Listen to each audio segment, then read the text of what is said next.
गद्य काव्य के अंतर्गत आज हम महाकवि बाणभट्ट के विषय में अध्ययन करेंगे कि संस्कृत गद्य साहित्य में महाकवि बाणभट्ट का सर्वोच्च स्थान है।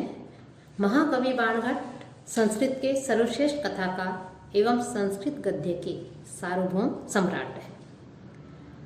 महाकवि बाण कथाकार ही नहीं है बल्कि संस्कृत के कह सकते हैं कि सर्वश्रेष्ठ गद्यकार के रूप में भी हम उन्हें जान सकते हैं।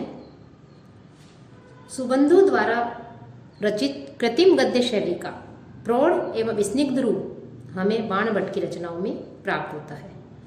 संस्कृत के सभी साहित्यकारों में एकमात्र बाण ही ऐसे कवि हैं जिनके जीवन के संबंध में पर्याप्त रूप से प्रामाणिक सामग्री हमें मिलती है। इन्होंने हर्षचरित की प्रस्तावना एवं कादंबरी के प्रारंभ में अपना परिचय दिया है।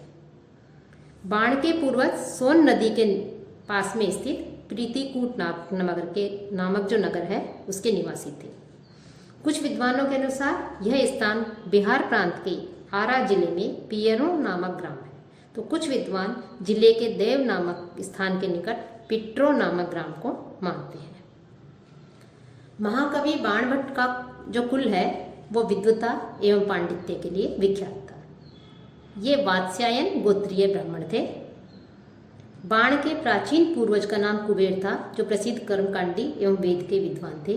इनके यहाँ छात्र यजुर्वेद तथा सामवेद का पाठ किया करते थे। बाण भट्ट जो है माँ भगवती शारदा के वरद पुत्र थे। उनके ऊपर लक्ष्मी एवं सरस्वती दोनों की ही अनुकंपा थी। यद्यपि उनका प्रारंभिक जीवन अत्यंत संघर्ष में व्यतीत हुआ, लेकिन बाद में कवि समाज में उनको जितना सम्मान मिला उतना ही सम्मान उन्हें राज दरबार में भी उन्हें प्राप्त हुआ। बाणभट्ट ने अनेक गुरुकुलों में विद्याध्ययन किया एवं कई राजकुलों को में भी निवास किया। विद्वता के प्रभाव से इन्हें महाराज हर्षवर्धन के सभा में स्थान मिला। कुछ दिनों तक वहां रहकर वे अपनी जन्मभूमि में आए और इन्होंने लोगों के आग्रह पर हर्षचरित की रचना कर महाराज हर्षवर्धन की जीवन गाथा सुनाई। हर्षचरित की रचना करने के बाद इन्होंने अपने महान ग्रंथ कादंबरी का प्रणयन किया, लेकिन इनके जीवन काल में ये जो ग्रंथ है यह ग्रंथ पूरा नहीं हो सका। बाण की मृत्यु के पश्चात उनके पुत्र ने कादंबरी के उत्तर भाग को पूरा किया और पिता की शैली में ही जो ग्रंथ है कादंबरी उसकी जो है रचना की उसको पूर्ण किया। महाकवि जो बाणभट्ट है उनकी हमें 4 रचनाएं प्राप्त होती हैं: चंडी शतक, पार्वती परिचय, हर्षचरित और कादंबरी। लेकिन इन चारों ग्रंथों में से बाणभट्ट की ख्याति के आधारभूत जो ग्रंथ हैं वो केवल 2 ही हैं, हर्षचरित तथा कादंबरी। अर्थात बाणभट्ट के 2 प्रसिद्ध जो गद्य काव्य हैं वो अत्यधिक प्रसिद्ध हैं और वो गद्य काव्य हैं हर्षचरित और कादंबरी, जिनके कारण बाणभट्ट को अत्यधिक प्रशंसा प्राप्त हुई। उनकी जो है प्रशंसा की गई, विद्वत समाज में इन्हें अत्यधिक सम्मानपूर्वक स्थान दिया गया। हर्षचरित संस्कृत साहित्य में सबसे पुरानी उपलब्ध आख्यायिका है। ओजः समास भूयत्वम एतद् गद्यस्य जीवितम। इस उक्ति के अनुसार उस काल में गद्य का जीवन समास बहुता माना जाता था और इसी साहित्यिक नियम के अनुसार इस गद्य काव्य की रचना की गई। जो हर्षचरित है, इस हर्षचरित की रचना की। हर्षचरित एक आख्यायिका है और यह 8 उच्छ्वासों में निबद्ध है। प्रथम उच्छ्वास के प्रारंभ में ग्रंथकार ने 21 श्लोक बनाए हैं, जिनमें कतिपय सामान्य बातों के अलावा व्यास, वासवदत्ता, भट्टार, हरिचंद, सातवाहन, प्रवरसेन, भास, कालिदास, वृहत्कथा जैसे जो माननीय जो कवि हुए हैं उन कवियों तथा ग्रंथों की प्रशस्त स्तुति की है और यह वर्णन कवियों के समय निर्देशन के लिए भी अत्यंत महत्वशाली है। प्रारंभ के जो 3 उच्छ्वास हैं हर्षचरित के 8 उच्छ्वास में से जो प्रारंभ के 3 उच्छ्वास हैं उनमें बाण ने अपनी आत्मकथा या जीवनी लिखी है। शेष जो 4th से 8वें उच्छ्वास में प्रभाकर वर्धन एवं रानी यशोवती का वर्णन है, राज्यवर्धन का जन्म, हर्ष एवं राज्यश्री का जन्म, राज्यश्री का गृहवर्मा के साथ विवाह, राज्यवर्धन एवं हर्ष की हूणों पर विजय, प्रभाकर वर्धन की मृत्यु, राज्यवर्धन द्वारा हर्ष का राज्याभिषेक, हर्ष की दिग्विजय, राज्यश्री का गृहत्याग।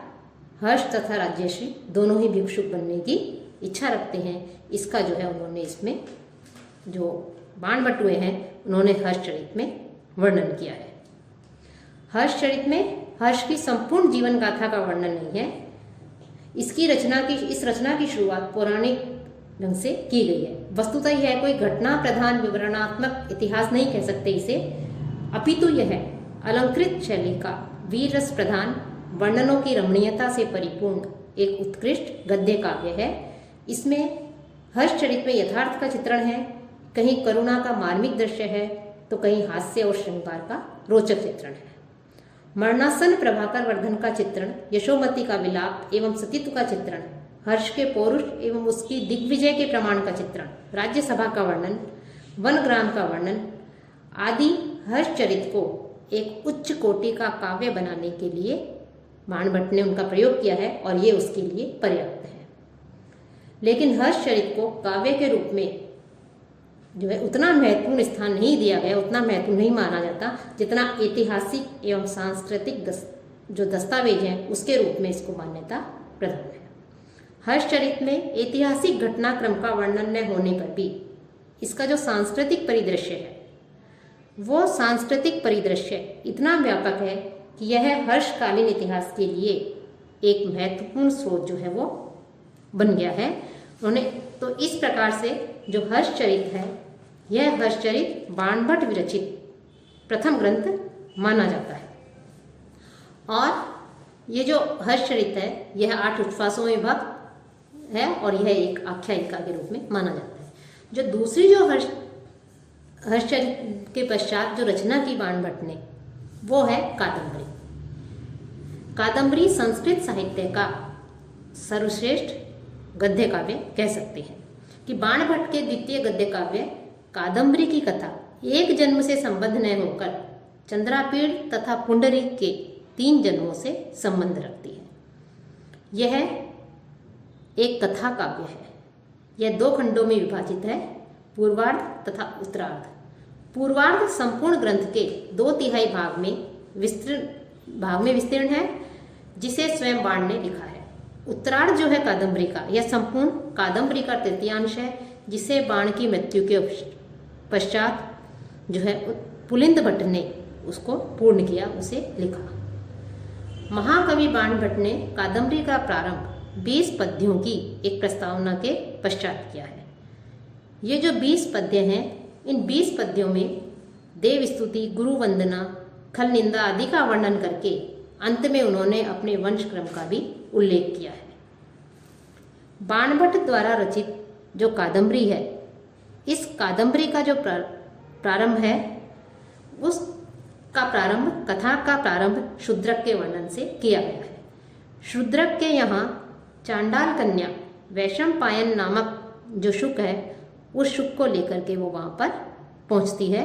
अर्थात राजा शूद्रक के दरबार में एक परम सुंदरी चांडाल कन्या वैशंपायन नामक शुक को लेकर आती है और उस शुक की विशेषता यह है कि वह मनुष्य की बोली में बोलता है। शुक सभा में आत्मवृतांत सुनाता है और यह भी बताता है कि वह किस प्रकार से जाबाली के आश्रम में पहुंचा और अपने पूर्व जन्म का वृतांत उसने किस प्रकार ज्ञात किया। शूद्रक कौन था, चांडाल कन्या कौन थी इत्यादि सभी प्रश्नों का समाधान वहीं हो जाता है। श्रोताओं के मनोरंजन का भी साधन जो है वो वहाँ पर एक तरह से शुक के रूप में प्रस्तुत करता है। कादंबरी की कथा का प्रारंभ करता है जिसके साथ वह स्वयं संबद्ध रहता है। इसी के क्रम में ही ऋषि जाबाली के द्वारा वर्णित राजा चंद्रापीड़ और उनके मित्र वैशंपायन की भी कथा आ जाती है। तो जिसका विस्तृत वर्णन है इस विस्तृत वर्णन में 3 जन्मों की घटनाएं गुम्फित है। राजा शूद्रक ही पहले जन्म में चंद्रापीड़ थे, उससे भी पूर्व जन्म में श्वेत केतु पुत्र पुंडरीक था। महाश्वेता एवं कादंबरी का एक जन्म का ही वृतांत है। महाश्वेता की कथा तो जो कादम्बरी है उस कादम्बरी के प्रेम की भूमिका मात्र है। इस कथा की प्रधान नायिका कादम्बरी है, जिसके की नाम पर इस ग्रंथ का नामकरण हुआ है कादम्बरी। वस्तुतः कादम्बरी के जो पात्र हैं गंधर्व लोक, चंद्रलोक तथा मानव लोक उसकी जीवन विभूति हैं और ये सभी पात्र परस्पर एक दूसरे से प्रेम और आत्मसमर्पण के लिए कृत संकल्प है। कादम्बरी की कथाओं का मुख्य तत्व प्रेम ही है। बाणभट्ट ने कादम्बरी में प्रणय भावना का विकास किया है, वो एक मनोवैज्ञानिक रीति से ही उन्होंने किया है।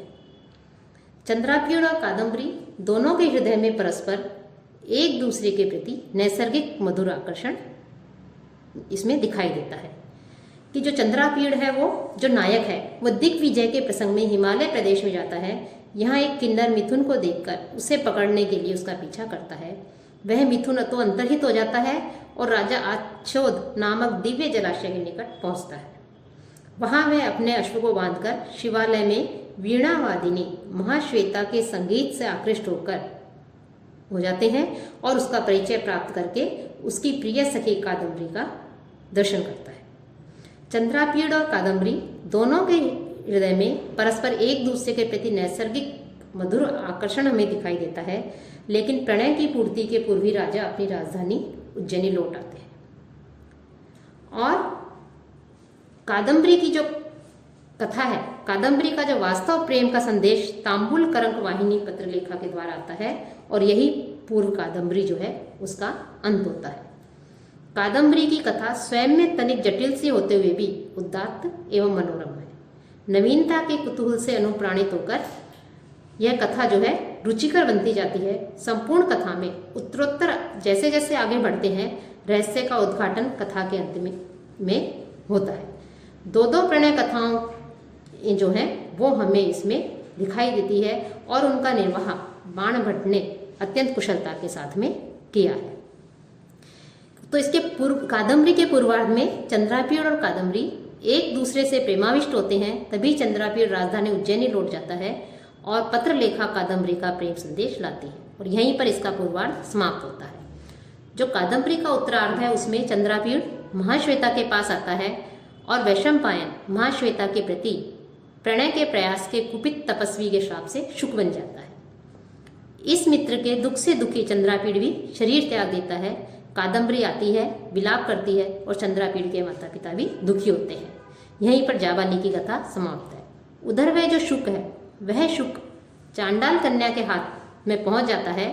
वह उसे राजा शूद्रक के दरबार में लाती है और यही ज्ञात होता है कि चांडाल कन्या पुंडरीक की माता लक्ष्मी है और पुंडरीक ही पूर्व जन्म का वैशंपायन और इस जन्म का शुक है। राजा शूद्रक ही चंद्रापीड़ है जो पहले चंद्रमा था और श्रापवश पृथ्वी पर आए। कथा समाप्त होते ही लक्ष्मी रूप जो चांडाल कन्या है वो अंतर्ध्यान हो जाती है। शूद्रक और शुक का शरीर जो है वो अपने शरीर का त्याग होता है और चंद्रापीड़ पुनः जीवित होता है और पुंडरीक का आगमन होता है। अंत में पुंडरीक से महाश्वेता का और जो चंद्रापीड़ है उस चंद्रापीड़ से का कादम्बरी से जो है मिलन होता है। अर्थात इन दोनों का चंद्रापीड़ और कादम्बरी, पुंडरीक और महाश्वेता, इनका जो है पुनः मिलन होता है और ये प्रणय युगल सुखपूर्वक अपना जीवन व्यतीत करते हैं। इस प्रकार से कादम्बरी की जो है ये रचना हमें में जो उसमें हर्षरित के पश्चात की थी बाणभट्ट ने, उसमें इस प्रकार से कथा हमें प्राप्त होती है। जहाँ तक बाण की जो गद्य रचना है उनका हम मूल्यांकन करें या उसके भाषा शैली देखें, उनके तत्व देखें, तो उसके विषय में पता चलता है कि हर्षचरित को स्वयं बाण ने आख्यायिका कहा है। इस कवि ने हर्ष की संपूर्ण जीवन गाथा का वर्णन न करके केवल उनके जीवन की प्रारंभिक घटनाओं का ही उन्होंने इसमें वर्णन किया है। और कादम्बरी बाणभट्ट की सर्वोत्कृष्ट रचना मानी जाती है, श्रेष्ठ रचना जो है मानी गई है। बाणभट्ट मानव प्रकृति एवं बाह्य प्रकृति जो है उस प्रकृति के ज्ञाता थे। उन्होंने कादम्बरी में दोनों का ही हृदय स्पर्शी एवं स्वाभाविक चित्रण किया है। पराक्रमी महाराज शूद्रक, सौम्य तपस्वी हारी, कोमल हृदय नरेश तारापीड़, ज्ञानव्रत जाबाली, सकल शास्त्र निष्णात अमात्य शुकनास, आदि सभी का जो है बाणभट्ट ने अत्यंत ही सुंदर चित्रण, स्वाभाविक चित्रण किया है। भाषा शैली की दृष्टि से भी देखें तो जो कादम्बरी है वो एक उत्तम ग्रंथ है। कादम्बरी में सूक्तियों का भंडार हमें दिखाई देता है। बाणभट्ट की भाषा शैली जो है तत्कालीन गद्य शैलियों के समन्वित रूप का परिचायक है। बाणभट्ट अत्यंत प्रतिभाशाली साहित्यकार हैं। इनकी वर्णन शैली अत्यंत निपुण है और ये कृत्रिम आलंकारिक शैली के पक्षधर है। हर्षचरित की प्रस्तावना में इनकी शैली के विषय में हमें ज्ञान प्राप्त होता है। साथ ही इन्होंने इनके पूर्व वक्रोक्ति रहित स्वभावोक्तिपूर्ण रचनाएं प्रचलित थी। इन्होंने उसके पश्चात जो है उन्होंने असंख्य श्वान की संज्ञा दी। इनके अनुसार आदर्श गद्य शैली में नूतन एवं चमत्कारपूर्ण अर्थ, सुरुचिपूर्ण स्वभावोक्ति, सरस श्लेष, स्पष्ट रूप से प्रतीत होने वाले रस और अक्षरों की दृढ़बद्धता होना आवश्यक है। बाणभट्ट ने अपने कथा काव्य में इन तत्वों का पूर्ण रूप से पालन किया है। इन सबको अपने काव्यों में स्थान दिया है। नूतन एवं चमत्कारपूर्ण अर्थ इनके काव्यों में हमें दिखाई देते हैं। बाण के समय में समाज बाहुल्य ही गद्य जो है वो उसका जीवन माना जाता था। जिसमें समाज की बहुलता है, समाज बाहुल्य ही गद्य का जीवन माना जाता था। बाण पांचाली गद्य रीति के आचार्य हैं, जिसमें अर्थ के अनुरूप जो शब्द हैं उन शब्दों की योजना चलती है। जैसे सरस अर्थ तत्समान ही सकुमार वर्ण विन्यास। बाण की रचनाओं में ललित पद विन्यास है। रचना शैली सुंदर तथा नए नए अर्थों का मनोहर सन्निवेश है। बाण की शैली जहाँ एक और प्रौढ़ साहित्यिक गद्य को सफलतापूर्वक प्रस्तुत करती है, तो साथ ही दूसरी ओर व्यावहारिक पद्य की कसौटी पर भी वो खरी उतरती है। कहीं कहीं तो ऐसे वाक्यों की योजना की गई है जो हमें आज भी दैनिक जीवन में बहुलता से प्रयुक्त होते हुए दिखाई देते हैं। ऐसे स्थलों पर सरल, सुबोध और छोटे छोटे वाक्यों का प्रयोग किया गया है। कादम्बरी में शुकनासोपदेश कपिंजल द्वारा काम पीड़ित पुंडरीक को दी गई शिक्षा, कादम्बरी और महाश्वेता के विरह वर्णन आदि के प्रसंग में संक्षिप्त लेकिन प्रभावशाली वाक्यों की जो है हमें वहाँ पर योजना मिलती है। बाणभट्ट की शैली में अलंकारों का भी समुचित प्रयोग किया गया है। उन्होंने उपमा, रूपक, उत्प्रेक्षा, विरोध एवं परिसंख्या जो अलंकार है इनका मुख्य रूप से, विशेष रूप से अपने काव्यों में प्रयोग किया है। बाण की शैली गद्य कवियों के लिए आदर्श भूत है। वे प्रभावशाली गद्य के लिखने में नितांत जो है प्रवीण माने जाते हैं। बाणभट्ट ने की शैली में सूक्ष्म निरीक्षण शक्ति, अलंकृत वर्णन प्रणाली, प्रकृष्ट प्रकृति प्रेम, उर्वर कल्पना और मौलिक अर्थों की उद्भावना, ये सारे गुण समान रूप से हमें दिखाई देते हैं। अर्थात इसका तात्पर्य यह हो सकता है, यह है कि उनकी शैली एक तरह से उसमें सजीवता, चित्रण की सजीवता जो है हमें देखने को मिलती है। विषय वर्णन के नितांत अनुरूप उचित तथा सरस उनकी शैली है। जहाँ हृदय के भावों की अभिव्यंजना है वहाँ न तो समासों का प्रयोग है न वाक्यों की दीर्घता। छोटे छोटे वाक्यों को ही वहाँ उचित वर्णन किया गया है। लेकिन हम बाणभट्ट की शैली को सर्वथा दोष रहित नहीं कह सकते। उनकी शैली का जो दोष हमें उनके काव्य में मिलता है वो यह है कि उनके वर्णन अनेक स्थलों पर अत्यंत दीर्घ हो जाते हैं, लंबे हो जाते हैं। कोई भी प्रसंग हो, किसी भी प्रसंग को वो तब तक नहीं छोड़ते जब तक वह पूर्णतः आलोड़ित न हो जाए। कोई पर्यायवाची विशेषण शेष नहीं रहता, कोई श्लेष प्रयोग नहीं रह जाता। उनकी कल्पना सदैव मुक्त हस्त रहती है।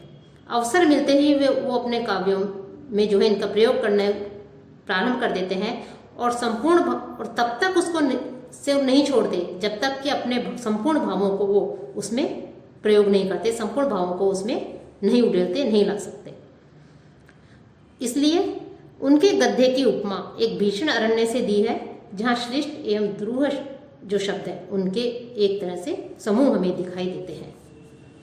उनकी आलोचना भी की जाती है इसी क्रम में कि उन्होंने इस प्रकार से जो है इसे जटिल भी बना दिया है, क्योंकि गाढ़बंधता, संधि एवं समास जहाँ एक ओर संस्कृत गद्य में जटिलता उत्पन्न करते हैं, वहीं उनसे भाषा में संक्षिप्तता, सारगर्भिता एवं भाव संग्राहकता भी आ जाती है। संस्कृत गद्य के सम्राट बाणभट्ट ने इस मूल्यांकन को अपनी रचनाओं में उपयुक्त रूप से प्रयोग किया है, जो पाश्चात्य आलोचकों के लिए दुरूह और अवरोधक बन गया है। महाकवि जो बाणभट्ट है, वो बाणभट्ट उस नक्षत्र के समान है जो अपनी कांति से अन्य सभी को छिपा देते हैं। बाण वर्णनात्मक शैली के धनी हैं। सुबंधु ने जिस कृत्रिम गद्य शैली को पल्लवित किया, उसका प्रौढ़ एवं स्निग्ध रूप हमें बाण में उपलब्ध होता है। सुबंधु के ही मार्ग का प्रतीक होने पर भी बाणभट्ट जो है, उनमें कुछ ऐसी निजी विशेषताएं हैं जिनका प्रयोग कालिदास, माघ, भवभूति आदि में भी किया है। यद्यपि कालिदास जैसी उदात्त भाव तरलता बाण में हमें नहीं मिलती है, तथापि सरस कोमल शैली के द्वारा उच्च कोटि के प्रभाव की सृष्टि करने में जो है कालिदास समाज संस्कृत साहित्य में बेजोड़ है। तथापि माघ और भवभूति के समान सानुप्रासिक समासांत पदावली का जितना सुंदर निर्वाह बाण कर सकते हैं, उतना अन्य कोई गद्य लेखक नहीं कर सकते। इस दृष्टि से बाण माघ और भवभूति से भी आगे निकल गए हैं। बाण के गद्य में सूक्ष्म निरीक्षण शक्ति, चमत्कृत वर्णन प्रणाली जो है, हमें प्रसूत मौलिक अर्थों की उद्भावना विशेष रूप से उनमें पाई जाती है। उन्होंने अपने साहित्य में पांचाली रीति का प्रयोग किया है। साथ ही बाणभट्ट जो है संस्कृत भाषा के सम्राट हैं। शब्दों पर उनकी अद्भुत प्रभुता है, उनके गद्य में अद्भुत प्रवाह है। उन्होंने बाद में उनके पश्चात संस्कृत गद्य में उनकी नकल करने का बहुत से विद्वानों ने प्रयास किया, लेकिन कोई भी उन तक जो है नहीं पहुंच सका। उन्होंने बाण का ही उच्छिष्ट पाकर संतोष किया। बाण ने किसी भी क्षेत्र को नहीं छोड़ा था और सहृदय जो आलोचक थे, उन्होंने सारे काव्य विषय, समस्त अभिव्यंजना पक्ष और भावों को बाण का उच्छिष्ट घोषित किया है कि बाणोच्छिष्टम जगत सर्वम। इस प्रकार की उक्ति जो है प्रसिद्ध है कि जो कुछ भी दिखाई देता है, अभिव्यंजना पक्ष हो, भाव पक्ष हो, काव्य विषय हो, वो सब बाण का ही उच्छिष्ट है। बाण के द्वारा ही जो है एक तरह से छोड़ा गया है कि उनकी ऊंचाई को प्राप्त करने वाला कोई गद्यकार नहीं हुआ है। फिर भी अनेक गद्य काव्यकार हुए हैं। इन गद्य काव्यकारों के गद्य को बाण के गद्य का उच्छिष्ट मात्र कहा गया है। इस प्रकार हम कह सकते हैं कि संस्कृत साहित्य में बाण का विशिष्ट स्थान है और उनकी वैसे तो 4 रचनाएं मिलती हैं, लेकिन जो गद्य काव्य हैं 2, वो अत्यधिक प्रसिद्ध हैं, जिनमें हर्षचरित और कादम्बरी प्रमुख हैं।